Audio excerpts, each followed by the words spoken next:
الحمد لله نحمده ونستعينه ونستغفره ونؤمن به ونتوكل عليه ونعوذ بالله من شرور أنفسنا ومن سيئات أعمالنا من يهده الله فلا مضل له ومن يضلله فلا هادي له ونشهد أن لا إله إلا الله وحده لا شريك له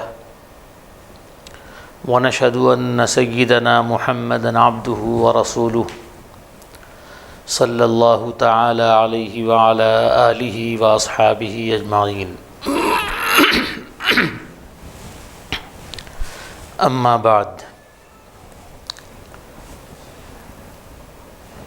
محترم ناظرین اکرام، اس وقت آپ حضرات کے سامنے جو ٹاپک، جو عنوان بیان کرنا ہے وہ ہے حضور پاک علیہ الصلاۃ والسلام کی ولادت۔ آپ صلی اللہ تعالی علیہ وسلم کی ولادت مبارکہ اور اس ولادت سے دنیا کے اندر کیا انقلابات آئے اور کیا کیا تبدیلیاں پیش آئیں، یہ چیزیں اس وقت آپ کے سامنے بیان کرنا مقصود ہے۔ تفصیل میں گئے بغیر حضور پاک علیہ الصلاۃ والسلام کی ولادت کے جو قصے ہیں اور ولادت کے بعد کے جو قصے ہیں، ان قصوں کو تفصیلاً بیان کیے بغیر میں آپ کے سامنے ان واقعات سے ہمیں کیا سبق ملتا ہے اور وہ واقعات ہمیں کس بات کی طرف اشارہ کرتے ہیں، کیا ہمیں بتانا چاہتے ہیں، ان چیزوں پر توجہ دلانا چاہتا ہوں۔ دیکھیے، دنیا کے اندر جو آئے، جو نبی آئے، جو لوگ آئے، وہ سارے کے سارے ایک وقتی طور پر اور ایک زمانے کے ساتھ خاص تھے۔ جو بھی آئے دنیا کے اندر وہ جانے کے لیے آئے۔ حضرت آدم علیہ الصلاۃ والسلام سے لے کر حضرت عیسیٰ علیہ الصلاۃ والسلام تک جتنے انبیاء اور رسول آئے وہ سارے کے سارے جانے کے لیے آئے ہیں، یعنی ان کی نبوت اور ان کی رسالت ہمیشہ کے لیے نہیں تھی۔ وہ اپنے زمانے میں آئے، اپنی قوم کی طرف آئے، اور وہ قوم کو اس قوم کے ذمے یہ فرض کیا گیا کہ وہ اپنے نبی کو مانے۔ ایک عالمی پیغام لے کر یا قیامت تک کا پیغام لے کر وہ نبی نہیں آئے تھے۔ تو گویا یوں سمجھیے کہ جو بھی آیا تھا وہ جانے کے لیے آیا تھا، لیکن مکے میں ایک ایسا آیا جو آنے کے لیے آیا۔ وہ بڑھا تو بڑھتا چلا گیا، وہ پھیلا تو پھیلتا چلا گیا۔ اپنی پیدائش سے پہلے ہی اور پیدائش کے بعد بھی ساری زندگی اپنے ایک لمحے سے وہ دنیا کو یہ پیغام دیتا رہا کہ اللہ رب العزت کی وحدانیت ہی اصل ہے، اللہ کی سچائی ہی اصل ہے، اللہ کے علاوہ اور کوئی اس دنیا کا خالق نہیں، مالک نہیں۔ اللہ رب العزت نے یہ جو دنیا اور انسان بنائے ہیں، یہ مقصد صرف اللہ رب العزت کو حاصل کرنا ہے۔ یہ حضور پاک علیہ الصلاۃ والسلام کی ولادت اور حضور پاک علیہ الصلاۃ والسلام کی پیدائش سے متعلق۔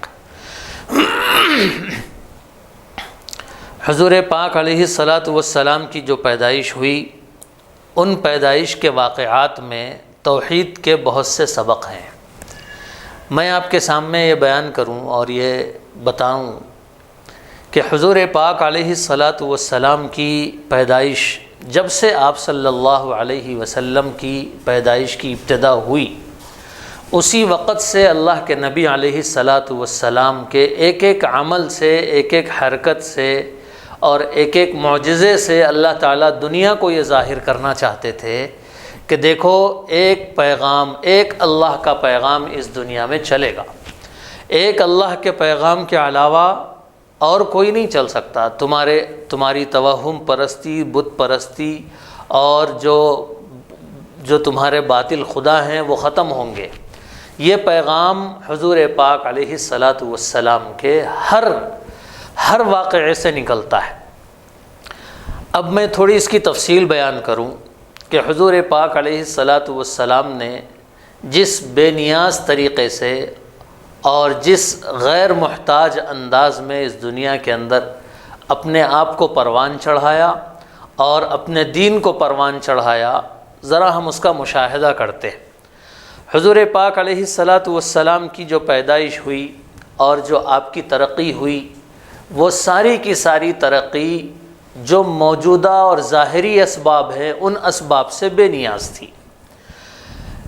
دنیا کے اندر کوئی بھی آدمی ترقی کرتا ہے تو اسے کچھ بنیادی چیزوں کی ضرورت پڑتی ہے، جیسے پدری شفقت چاہیے، پدری قوت یعنی ماں باپ کی، والدین کی قوت اسے ضرورت پڑتی ہے، والدین کے سائے کی ضرورت پڑتی ہے، والدین کی مدد کی ضرورت پڑتی ہے،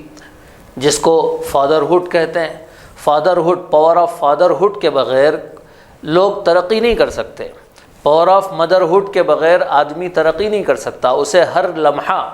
اور ہر موقع پر باپ کی ضرورت پڑتی ہے، اسے ماں کی ضرورت پڑتی ہے۔ اسی طریقے سے اسے وطن کی بھی ضرورت پڑتی ہے، خاندان کی بھی ضرورت پڑتی ہے، مال و دولت کی بھی ضرورت پڑتی ہے، اور خاندان، قبیلہ جتنا اس کا ترقی یافتہ ہوگا اور اس کا ملک اور اس کی قوم جتنی ترقی یافتہ ہوگی، اس کے ترقی کرنے میں، بڑھنے، پھلنے اور پھولنے میں وہ ممد اور معاون ہوگی۔ لیکن حضور پاک علیہ الصلاۃ والسلام کی ترقی اس کے بالکل برعکس تھی۔ حضور پاک علیہ الصلاۃ والسلام کو نہ والد کا سایہ ملا، کچھ سال والدہ رہیں، پھر اس کے بعد والدہ بھی چلی گئیں، دادا بھی چلے گئے، چچا بھی چلے گئے، اور پھر حضور پاک علیہ الصلاۃ والسلام کی جو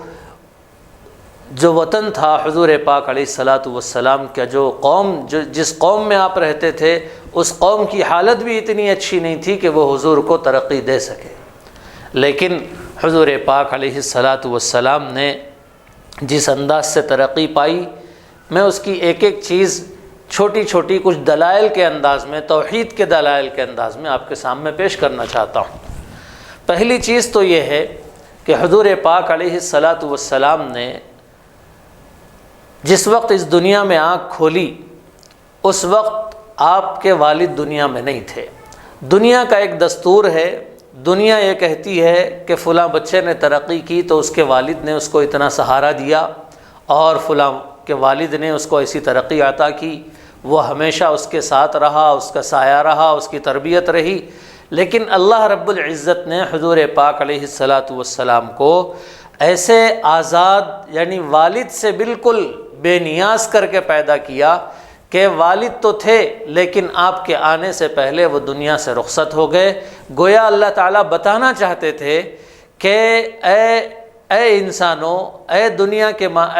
کے میں رہنے والے انسانوں، تم یہ سوچو اس بات کو کہ ایک بیٹا اپنے باپ کے بغیر پرورش نہیں پا سکتا، لیکن یہاں ایک ایسا بچہ ہے جو اپنے باپ کے بغیر پرورش پا رہا ہے۔ تم جو باپوں پہ بھروسہ کیے ہوئے ہو، جو تم ظاہری اسباب پہ بھروسہ کیے ہوئے ہو، یہ ظاہری اسباب پہ بھروسہ کرنا چھوڑ دو۔ ماں کی ضرورت ہر انسان کو پیش آتی، ہر لمحہ اس کو پیش آتی، لیکن اللہ کے نبی علیہ الصلاۃ والسلام کو اللہ رب العزت نے ماں کے سائے سے بھی جدا کر دیا۔ آپ 5 سال کے تھے، تقریباً 6 سال کے تھے، اللہ رب العزت نے ماں کا سایہ اٹھا دیا۔ دنیا والے کہتے ہیں کہ بھئی ماں کے بغیر کوئی ترقی کیسے کر سکتا ہے، لیکن اس کے باوجود بھی اللہ رب العزت نے حضور پاک علیہ الصلاۃ والسلام کو ماں کے بغیر ترقی کر کے دکھایا، ماں کے بغیر انہیں سمجھایا، اور ماں کے بغیر انہیں آگے بڑھایا کہ دیکھو ہم جسے ترقی دینا چاہیں، ہم جسے آگے بڑھانا چاہیں، اسے نہ باپ کی ضرورت ہے، اسے نہ ماں کی ضرورت۔ اور پھر وطن کا حال کیا تھا؟ مکہ مکرمہ کا حال یہ تھا، پورے عرب کا حال یہ تھا کہ پورے عرب کے اندر کہیں بھی مال و دولت کے کوئی آثار نہیں تھے، بالکل ریگستان، صحرا، جدھر دیکھو ادھر ریت ہی ریت، پہاڑ ہی پہاڑ ہے، نہ کوئی کھیتی باڑی کا نظم ہے، نہ کوئی مادی ترقیات ہیں، نہ کچھ ہیں۔ اللہ رب العزت اگر چاہتے تو حضور پاک علیہ الصلاۃ والسلام کو کشمیر کی وادیوں میں پیدا کر سکتے تھے۔ حضور پاک علیہ الصلاۃ والسلام چاہتے تو حضور صلی اللہ علیہ وسلم، اللہ رب العزت اگر چاہتے تو حضور پاک علیہ الصلاۃ والسلام کو اور جو دوسرے زرخیز علاقے ہیں، سوئٹزرلینڈ کے علاقے ہیں، اور جہاں برف باریاں ہوتی ہیں، جہاں مادیات سے بھرے ہوئے اور ذخیروں سے بھرے ہوئے جو علاقے ہیں، ان علاقوں میں اللہ رب العزت حضور کو پیدا کر سکتے تھے، لیکن اللہ رب العزت نے حضور پاک علیہ الصلاۃ والسلام کو ایسے علاقے میں پیدا فرمایا جہاں کوئی مادی ترقی کے ذرائع نہیں تھے، کوئی ذرائع نہیں۔ گویا دنیا کو اللہ تعالیٰ یہ دکھانا چاہتے تھے کہ دیکھو توحید ہی اصل ہے۔ تم جن چیزوں پہ بھروسہ کرتے ہو، باپ پہ کرتے ہو، ماں پہ کرتے ہو، زمین پہ کرتے ہو، وطن پہ کرتے ہو، قومیت پہ بھروسہ کرتے ہو، یہ سارے بھروسے بیکار ہیں۔ تمہارا بھروسہ صرف ایک واحد مطلق پہ ہونا چاہیے، ایک قادر مطلق پہ ہونا چاہیے۔ حضور پاک علیہ الصلاۃ والسلام کی اس پیدائش میں وطن کا جو حال ہے، وطن کا جو کردار ہے، وہ کردار کچھ نہیں۔ وطن کا کردار، حضور پاک علیہ الصلاۃ والسلام وطن کے اندر جس وطن میں آپ رہا کرتے تھے، وہ لوگ کہتے ہیں کہ بھائی ماں کے بعد اگر کسی پہ انسان کا حق ہے تو وہ اس کی زمین کا ہے۔ لوگ کہتے ہیں کہ بھئی ماں اپنی چھاتی سے بیٹے کو سیراب کرتی ہے، اولاد کو سیراب کرتی ہے، اس کے بعد اگر کسی پہ انسانوں کا حق ہے تو وہ دھرتی کا ہے۔ لوگ کہتے ہیں دھرتی ماتا اپنے چھاتی سے سارے انسانوں کو سیراب کرتی ہے، لیکن آپ سوچئے کہ وہ مکہ کی دھرتی کیسی تھی جس کی چھاتی کے اندر نہ دودھ تھا، جس کی چھاتی کے اندر نہ کھیتیاں تھیں، اور جس کے اندر نہ زرخیزیاں تھیں، کچھ نہیں تھا۔ تو گویا اللہ تعالیٰ یہ دکھانا چاہتے تھے کہ ایک ایسا انقلاب، ایک ایسا پیغام جو دنیا میں آنا چاہیے، وہ انقلاب اور پیغام ایسے علاقے میں اللہ رب العزت بھیجنا چاہتے تھے جس سے دنیا والوں کو سبق مل جائے کہ یہ توحید کا پیغام ہے، یہ آخرت کا پیغام ہے، یہ اصل پیغام ہے جو انسانیت کا ہے، جو اللہ تعالیٰ دکھانا چاہتے تھے۔ تو پہلی بات، اللہ رب العزت نے حضور پاک علیہ الصلاۃ والسلام کو والد سے بے نیاز رکھا، یعنی والد کی قوت سے، ان کی تربیت سے۔ پھر اس کے بعد ماں کی تربیت اور ماں کی شفقت سے بے نیاز رکھا۔ پھر اس کے بعد اللہ رب العزت نے حضور پاک علیہ الصلاۃ والسلام کو جو مالی قوت تھی، وہ مالی قوت سے بھی اللہ رب العزت نے بے نیاز رکھا۔ یہ مالی قوت سے بے نیاز کیسے رکھا؟ مالی قوت سے بے نیاز اس طرح رکھا کہ آپ جب پیدا ہوئے اور جب آپ مکہ مکرمہ کے اندر بڑھتے چلے گئے اور پھیلتے چلے گئے تو آپ کا حال یہ تھا کہ آپ کی جو فائنانشیل کنڈیشن تھی وہ بالکل یوں سمجھیے کہ زیرو تھی، آپ کے پاس کوئی مال و دولت نہیں، اور یہاں تک کہ جو بکریاں آپ چرایا کرتے تھے، صبح ہوئی مکے کی گلیوں میں آپ نکل رہے ہیں اور مکے کی گلیوں میں نکل کے لوگوں کے بکریاں لے رہے ہیں اور اسے لے کر علاقے میں چلے جا رہے ہیں، اور ان علاقوں میں جا کر حضور پاک علیہ الصلاۃ والسلام بکریاں چراتے ہیں، اس سے 2-4 روپیے کی آمدنی، 2-4 سکوں کی آمدنی، درہم کی آمدنی، چند قیرات کی آمدنی ہوتی تھی۔ وہ آمدنی سے اپنا بھی پیٹ بھرتے تھے، اپنے چچا کا بھی پیٹ بھرتے تھے، اور اپنے چچا کے بیٹوں کا بھی پیٹ بھرتے تھے۔ یہ حضور پاک علیہ الصلاۃ والسلام کی مالی کنڈیشن تھی، مالی حالت تھی۔ لیکن کیا ہوتا ہے، آپ تجارت کے لیے نکل رہے ہیں، ملک شام جا رہے ہیں، دوسرے علاقوں کے اندر جا رہے ہیں، لیکن مال آپ کے پاس نہیں، جو کچھ بھی کمایا تھوڑا بہت ہے۔ لیکن یہاں دیکھیے اللہ رب العزت کا کرشمہ کہ مکے کے اندر ایک خاتون تھی جس کا نام تھا حضرت خدیجہ رضی اللہ تعالی عنہ۔ پہلے تو مکہ سارے علاقوں کے اندر سب سے غریب، اور پورے عرب علاقے کے اندر کہیں بھی مال و دولت کے اتنے ذخائر نہیں تھے۔ پورے حجاز کے اندر غریب ترین حجاز کی امیر ترین خاتون حضرت خدیجہ رضی اللہ تعالی عنہ تھی۔ جو کچھ بھی مال و دولت تھا مکے کے اندر، اور جتنے بھی مالدار تھے پورے حجاز کے اندر، اور ان سارے مالداروں میں حضرت ختیجہ رضی اللہ تعالی عنہ سب سے زیادہ مالدار تھی۔ لوگوں نے ان کو پیغام بھیجے، نکاح کا پیغام بھیجا، انہیں بلایا اور انہیں ان سے نکاح کرنا چاہا، لیکن بڑے بڑے سردار جو قریش کے سردار تھے اور دوسرے قبیلوں کے سردار تھے، ان سارے سرداروں کے نکاح کے پیغام آئے، لیکن حضرت ختیجہ رضی اللہ تعالیٰ عنہ نے کسی سردار کی بات کو قبول نہیں کیا، کسی کے پیغام کو ایکسیپٹ نہیں کیا۔ جب حضور پاک علیہ الصلاۃ والسلام ملک شام کی تجارت سے واپس آئے، آپ صلی اللہ علیہ وسلم کے اخلاق کو حضور نے دیکھا، کہ اخلاق کو حضرت ختیجہ نے دیکھا۔ حضرت ختیجہ نے اخلاق دیکھنے کے بعد اور کوئی دوسری چیز نہیں دیکھی، اخلاق دیکھے، آپ کے اندر امت کے لیے، انسانوں کے لیے جو انسانیت دیکھی، جو دھڑکتا ہوا دل دیکھا، بس اس دل کی وجہ سے، اس اخلاق کی وجہ سے حضرت ختیجہ نے آپ صلی اللہ علیہ وسلم کو نکاح کا پیغام بھیجا۔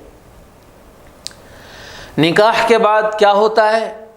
جو انسان نکاح سے پہلے مالدار نہیں تھا، جس کے پاس مال و دولت کچھ نہیں تھا، یکایک آنن فانن اللہ رب العزت نے اس کے جھولی کے اندر مالداری داخل کر دی۔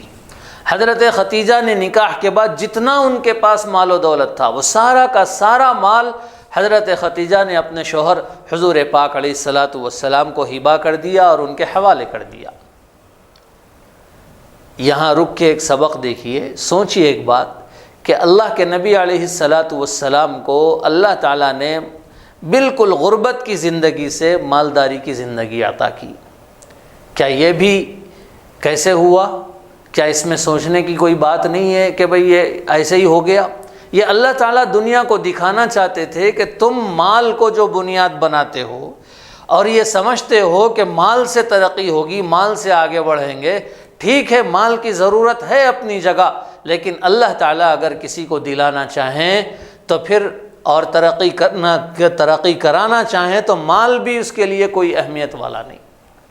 اس کے بغیر بھی اس کی مالی دولت، اس کے بغیر بھی اس کی ترقی ہو سکتی ہے، وہ آگے بڑھ سکتا ہے۔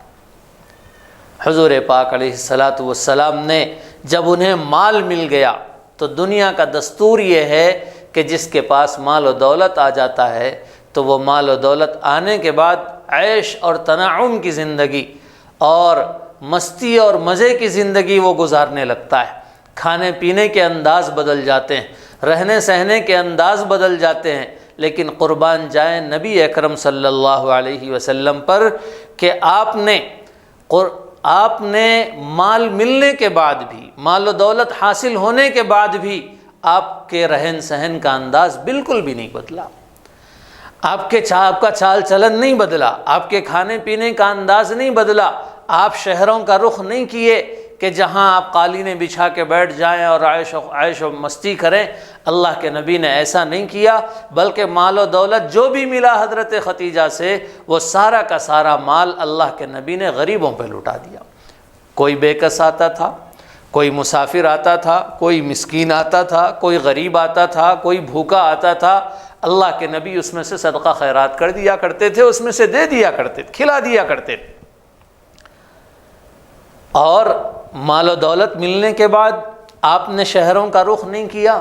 آپ نے دوسرے علاقوں کا رخ نہیں کیا کہ بھئی چلو اب مال ملا ہے، سفر کریں گے، فلاں جائیں گے اور ادھر سے یہ خریدیں گے۔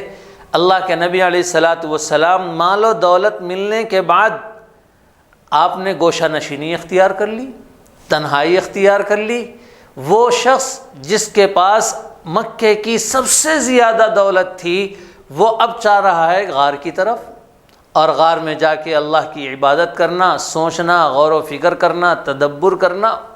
اور اپنے دل کو یہ مجبور کرنا کہ بھئی امت کا کیا ہوگا، امت کے لیے فکر کرنا۔ یہ ہے اللہ کے نبی علیہ الصلاۃ والسلام کے ان ولادت کے بعد کے واقعات میں، ولادت کے وقت کے اور ولادت کے بعد کے ان سارے واقعات میں اللہ رب العزت نے ایک فطری دلائل امت کو دیے کہ دیکھو یہ جو تم دیکھ رہے ہو محمد الرسول اللہ کو، کہ یہ محمد ایسا ہے کہ جو تمہارے درمیان 40 سال اس نے زندگی گزاری، اور 40 سال کی زندگی میں تم نے کیا کیا دلیلیں دیکھی؟ وہ بغیر باپ کے آگے بڑھا، ایک دلیل یہ دیکھی کہ وہ بغیر ماں کے آگے بڑھا، ایک دلیل یہ دیکھی کہ اس کے پاس مال و دولت نہیں تھا، کچھ نہیں تھا، لیکن لوگ پھر بھی اس کی عزت کرتے تھے، لوگ اس کو امانت دار کہتے تھے، لوگ اس کو سچا کہتے تھے۔ ایک دلیل یہ دیکھی کہ وہ کسی کی پرواہ کیے بغیر حق اور انصاف کی بات کرتا ہے۔ حجر اسود کے لگانے میں جب لوگوں کی ایسا لگا کہ بھئی لڑائیاں ہو جائیں اور لوگ ایک دوسرے کی جان پہ بن آئیں اور ایک دوسرے کی گردن اڑا دیں، ایسے وقت وہ نوجوان آتا ہے اور قبائلوں کے درمیان، قبیلے کے بڑے بڑے رئیسوں کے درمیان ایک فیصلہ کرتا ہے، اور ایک جو بہت بڑی جنگ ہونے والی تھی اس جنگ کو ختم کر دیتا ہے، ٹال دیتا ہے۔ یہ دلیل، اور پھر ایسی دلیلیں کہ جہاں بڑے بڑے لوگوں نے پیدائش کے بعد جب آپ چھوٹے تھے اسی وقت لوگوں نے آپ کو قتل کرنا چاہا، کتنے کاہن تھے، کتنے ایسے جو نجومی علم نجوم کے جاننے والے اور جو اسلام سے دشمنی رکھنے والے تھے، وہ یہ جانتے تھے کہ یہ بچہ جب بڑا ہوگا تو یہ بچہ اپنی امت کا سردار بنے گا اور ایک نئے دین کو لانے والا ہوگا، ان لوگوں نے قتل کرنا چاہا، لیکن اللہ رب العزت نے ان کو اس سے بچایا۔ یہ بھی کیا کوئی چھوٹی دلیل ہے؟ حضرت حلیمہ رضی اللہ تعالی عنہ ایک مرتبہ آپ کو دودھ چھڑانے کے بعد میں دائی حلیمہ نے دیکھا کہ حضور صلی اللہ علیہ وسلم کے ایک بھائی تھے، رضاعی بھائی، جو حضرت حلیمہ کے ہاں تھے، وہ جنگل سے ہانپتے دوڑتے ہوئے آ رہے ہیں، اور حضرت حلیمہ سے کہا کہ دیکھیے محمد کے ساتھ جنگل میں کچھ ہو رہا ہے، دو سفید پوش آدمی آئے ہیں اور انہوں نے ایسا ایسا کیا ہے۔ حضرت حلیمہ دوڑتی ہوئی گئی اور حضرت محمد صلی اللہ علیہ وسلم کو اٹھایا اور مارے گھبراہٹ کے، پریشانی کے، وہ قریب میں ایک کاہن رہا کرتا تھا، ایک نجومی رہا کرتا تھا، اس کے پاس لے گئی کہ بھئی کہیں کچھ ہو نہ جائے، یہ ہونہار بچہ ہے اور یہ میرے پاس آمنہ کی امانت ہے، لہذا میں اس کو کسی کے پاس بتا دیتی ہوں، شاید انہوں نے سوچا ہوگا کہ بھئی کوئی جھاڑ پھونک کر دے گا، کوئی تعویذ وویز کر دے گا تاکہ میرے بچے کی حفاظت ہو جائے۔ جب حضرت حلیمہ نے حضور پاک علیہ الصلاۃ والسلام کو کاہن کے پاس لے گئی تو اس نے گود میں اٹھا لیا اور اٹھا کر پورے علاقے میں چلانے لگا کہ دیکھو اس بچے کو مار دو، اس بچے کو قتل کر دو، اگر نہیں قتل کرو گے تو یہ سارا تمہارا دین برباد کر دے گا اور تمہاری ساری بڑائی برباد ہو جائے گی، یہ سارے علاقے کا سردار بن جائے گا۔ حضرت حلیمہ نے ان کو چھین لیا، اس کے گود سے چھین لیا اور وہاں سے بھاگ کے چلی آئیں اور حضرت آمنہ کے حوالے کر دیا بعد میں۔ یہ واقعہ اس بات کو بتاتا ہے کہ حضور صلی اللہ علیہ وسلم کو مارنے کی ایک بار نہیں، دو تین بار کوششیں ہوئیں، لیکن اللہ نے پھر بھی بچایا۔ کوئی فوج نہیں تھی اور کوئی ذریعہ نہیں تھا، اللہ کے نبی اور کوئی ہتھیار اور تلوار نہیں جانتے تھے اس وقت، تلوار بازی، لیکن اللہ رب العزت نے بچانے کے سارے اسباب مہیا کیے۔ یہ حضور پاک علیہ الصلاۃ والسلام کے سچے ہونے کی دلیلیں ہیں جو آپ کی پیدائش سے چل رہی۔ حضرت حلیمہ رضی اللہ تعالیٰ عنہ کے گود میں آنا، حضرت حلیمہ رضی اللہ تعالیٰ عنہ کے گود میں آنے کے بعد وہ حلیمہ جو فاقے سے پریشان تھی، خود فاقے سے پریشان تھی، جس کے بکریوں کے تھنوں میں دودھ نہیں تھا، جس کے اونٹنی کے تھنوں میں دودھ نہیں تھا، حضور پاک علیہ الصلاۃ والسلام کو گود لیتی ہیں تو آپ کی مریل اور لاغر اونٹنی اتنی صحت مند ہو جاتی ہے کہ وہ سارے اونٹوں کو پیچھے چھوڑ کر آگے نکل جاتی ہے۔ حضرت حلیمہ کے قبیلے میں جاتے ہیں تو حضرت حلیمہ کے قبیلے کی جو بکریاں ہیں یا حضرت حلیمہ کی جو بکریاں ہیں ان بکریوں کے تھنوں میں دودھ بھر جاتا ہے۔ سارے قبیلے کے اطراف میں جتنی چراگاہیں ہیں سارے چراگاہوں کے اندر گھاس بھر جاتی ہے اور لوگ مویشی چرنے لگتے ہیں، یعنی گویا اللہ رب العزت کی رحمتیں ہی رحمتیں اتر رہی۔ یہ سب فطری دلائل ہیں جو اللہ تعالیٰ دنیا کو دینا چاہتے تھے کہ دیکھو ایک عظیم پیغام جو اللہ کے نبی لانے والے ہیں وہ ان دلائل سے مرصع ہو کر تمہارے سامنے آنے والے ہیں۔ حضرت حلیمہ کے پاس کے وہ معجزات جو اللہ کے نبی سے ظاہر ہوئے، پھر حضرت ختیجہ کے پاس، پھر اس کے بعد کے واقعات، اور ایسے امانت دارانہ اور شریفانہ واقعات کے لوگ دنگ رہ جائیں۔ پھر اس کے بعد نبی کریم صلی اللہ تعالی علیہ وسلم اپنے 40 سالہ دور میں کس کس طریقے سے لوگوں کی تربیت کرتے ہیں، ظلم کے خلاف آواز اٹھاتے ہیں، اور کوئی اگر غمخوار آدمی ہے، کوئی اگر پریشان آدمی ہے، اس کی مدد کرتے ہیں، اس کے قریب جاتے ہیں، اس کی پریشانیاں اٹھاتی ہیں، سب کچھ کرتے ہیں۔ اب ان واقعات کے بعد میں جب حضور پاک علیہ الصلاۃ والسلام نے دیکھ لیا کہ امت کا کیا حال ہے اور امت کس دور سے گزر رہی ہے، دیکھیے انسان کا ایک دستور ہے، جب انسان فاقے سے مجبور ہوتا ہے تو وہ پکارتا ہے کہ یا اللہ ہماری ضرورتوں کو پورا کر۔ مویشی جب ان کو چارہ نہیں ملتا ہے، جانوروں کو چارہ نہیں ملتا ہے تو وہ پریشان ہو جاتے ہیں، لوگ آسمان کی طرف اٹھاتے ہیں، آواز اٹھاتے ہیں، نگاہ اٹھاتے ہیں کہ یا اللہ اب برسا دے، یا اللہ اب ہمیں خوشحال کر دے۔ یہ ساری چیزیں، یہ تو ظاہری مادی چیزیں تھیں، ان چیزوں میں ہر انسان چاہتا ہے، لیکن اس زمانے کے اندر مادی چیزوں سے ہٹ کر جو روحانی اور اخلاقی برائیاں تھیں، ان برائیوں کے لیے، ان برائیوں کو ختم کرنے کے لیے کوئی آواز اٹھانے والا نہیں تھا، اس کے لیے کوئی کڑھن دل میں رکھنے والا اور درد رکھنے والا نہیں تھا۔ ہر دن غار حرا میں جا کے اللہ کے نبی علیہ الصلاۃ والسلام بس تمنائی نگاہیں اور ایک للچائی نگاہیں اللہ کی طرف اٹھاتے تھے کہ یا اللہ یہ امت کا کیا ہوگا، اس امت میں سدھار کب آئے گا، یہ برائیاں کب ختم ہوگی، یہ ظلم کب ختم ہوگا۔ اللہ کے نبی علیہ الصلاۃ والسلام یہ 40 سال تک آپ کے نکاح سے لے کر نبوت ملنے تک بس اسی فکر میں اسی غم میں آپ گھل رہے ہیں اور اسی غم میں پڑے ہوئے ہیں۔ آخر کار نبی اکرم صلی اللہ تعالی علیہ وسلم کو اتنے انتظار کے بعد، یاد رکھیے جب آدمی مایوس ہو جاتا ہے اللہ تعالی رحمت کی بارشیں نازل فرماتے ہیں۔ وَيُنَزِّلُ الْغَيْثَ مِن بَعْدِ مَا قَنَطُوا وَيَنشُرُ رَحْمَتَهُ۔ اللہ رب العزت آسمان سے بارشیں اس وقت نازل کرتے ہیں، من بعد ما قنطوا، کہ اللہ رب العزت اس وقت بارشیں نازل کرتے ہیں جس وقت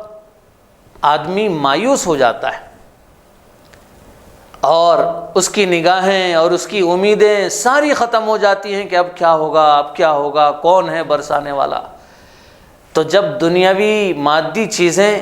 اللہ رب العزت اپنی رحمت سے برساتے ہیں تو کیا یہ روحانی ضرورت کہ جب ان اخلاقی برائیوں کو ختم کرنے کی ضرورت جب پیش آتی ہے اور اس کے لیے جب اللہ کی طرف صدائیں لگانے والے لگائیں تو کیا اللہ اس کے لیے کوئی سامان نہیں پیدا کرے؟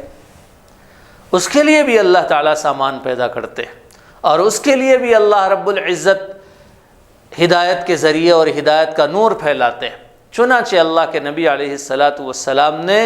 حضور پاک علیہ الصلاۃ والسلام کو، اللہ رب العزت نے حضور پاک علیہ الصلاۃ والسلام کو دنیا کے اندر مبعوث فرمایا، پھر نبوت سے سرفراز فرمایا۔ جو ساری دلیلیں دیکھا کرتے تھے اور جو ساری دلیلیں اپنی آنکھوں سے دیکھ چکے تھے مکہ کے اندر، لیکن اس کے باوجود بھی جب اللہ کے نبی نے آواز دی اور اللہ کے نبی نے پکارا تو کوئی ماننے کے لیے تیار نہیں، کوئی قبول کرنے کے لیے تیار نہیں۔ مکے کے لوگ آپ کو امین کہتے تھے، مکے کے لوگ آپ کو سچا کہتے تھے، مکے کے لوگ آپ سے فیصلے کرواتے تھے، مکے کے لوگ آپ کے پاس آ کے اپنی امانتیں رکھواتے تھے، سب کچھ، ساری چیزیں اللہ کے نبی کی انہوں نے دیکھی تھیں، فطری دلائل بھی دیکھے، عقلی دلائل بھی دیکھے، سب کچھ دیکھا، لیکن جب اس کے بعد اللہ کے نبی نے یہ کہا کہ یہ پیغام جو میں تمہارے پاس لایا ہوں کہ وحدت کا پیغام، توحید کا پیغام، کہ یہ جو تم دنیا کے بتوں پہ بھروسہ کر کے بیٹھے ہو، توہمات اور توہم پرستی پہ بھروسہ کر کے بیٹھے ہو، یہ ان چیزوں کو چھوڑ دو، انسان کو انسان کی غلامی سے نکالو اور اللہ کی غلامی میں آ جاؤ۔ جب اللہ رب العزت نے، اللہ کے نبی نے یہ پیغام سنایا اور اپنی امت کو یہ بتایا، تو جو سارے نبی جو سارے لوگ جان نشاور کرتے تھے، انہوں نے حضور پاک علیہ السلام کو اپنا دشمن سمجھا۔ بہت کم لوگ تھے جنہوں نے حضور پاک علیہ السلام کا کلمہ پڑھا۔ پھر آہستہ آہستہ حضور پاک علیہ السلام پہ لوگ ایمان لاتے گئے۔ تو حضور کی ولادت کا جو سب سے بڑا پیغام ہے، وہ پیغام ہے توحید، وہ پیغام ہے وحدت۔ اللہ رب العزت کی وحدت میں آ جاؤ، اللہ کی قدرت میں آ جاؤ۔ یہ پیغام اللہ کے نبی نے دیا۔ اتنی ساری اپنی قبولیت کے باوجود اللہ کے نبی نے اپنی طرف، یعنی اپنے خدا ہونے کی طرف کسی کو دعوت نہیں دی۔ بادشاہ جب کسی علاقے کو فتح کرتا ہے، یا جب کوئی شخص اپنے اخلاق سے یا کسی اور طریقے سے کسی اثر و رسوخ استعمال کر لیتا ہے، تو وہ شخص لوگوں کو اپنی طرف بلاتا ہے کہ مجھے بڑا مان لو، مجھے تسلیم کر لو، مجھے بادشاہ مان لو، مجھے سردار مان لو۔ اللہ کے نبی نے یہاں ایسا نہیں کیا۔ اللہ کے نبی نے یہ کیا کہ مجھے سردار تو نہیں، مجھے نبی مانو، اور تمہارا سردار، تمہارا مالک، خالق جو ہے وہ سب اللہ ہے۔ میرا مالک بھی اللہ ہے، میرا خالق بھی اللہ ہے۔ میں بھی اللہ ہی سے بتاؤں گا، میں اپنی طرف سے کچھ نہیں کہوں گا۔ اللہ کے نبی نے اپنی طرف دعوت نہیں دی، اللہ کی طرف دعوت دی۔ چونکہ آپ اللہ کے نبی تھے تو آپ کو بھی ماننا ضروری تھا، تو لہذا یہ بتایا کہ بھئی مجھے اللہ کا نبی تسلیم کرو، میں اللہ کا نبی ہوں، پیغامبر ہوں، میں تمہیں اللہ کی باتیں بتا رہا ہوں۔ اور آگے بڑھ کر، اس سے آگے بڑھ کر اللہ کے نبی نے ان سے اس پیغام کے بدلے، اس خدمت کے بدلے ایک کوڑی بھی نہیں مانگی، ایک عوض بھی نہیں مانگا کہ بھئی مجھے اس کے بدلے یہ دے دو، یہ حاصل کرو، یا یہ مجھے چاہیے، مجھے دولت چاہیے، یا مال چاہیے، یا عہدہ چاہیے، یا شادیاں چاہیے۔ کوئی اللہ کے نبی نے مطالبہ نہیں کیا۔ یہ ہے حضور پاک علیہ السلام کی ولادت کا پیغام، کہ حضور کی ولادت سے جو انقلابات عالم وجود میں آئے، وہ سارے کے سارے توحید کی دلیلیں ہیں۔ اللہ رب العزت نے توحید کی دلیلیں دی کہ دیکھو یہ سارے دلیلوں سے آگے بڑھتے ہوئے تمہارے پاس آیا ہے، ان کی بات مانو اور تسلیم کرو۔ الغرض، حضور پاک علیہ السلام کی جو ولادت رہی، اور جو ولادت کے واقعات ہیں، اور جو ولادت کے بعد کے واقعات ہیں، ان سارے واقعات کا بنیادی جو سبق ہے، وہ سبق ہے توحید۔ توحید کے ذریعے اس دنیا کو پیغام ملا کہ دیکھو اللہ رب العزت ہی ایک ہے، اللہ کے علاوہ کوئی نہیں ہے۔ اللہ تبارک و تعالی ہم سب کو نیک عمل کرنے کی توفیق نصیب فرمائے، اور حضور پاک علیہ السلام کی ولادت سے سبق حاصل کرنے کی توفیق نصیب فرمائے۔ وآخر دعوانا الحمدللہ۔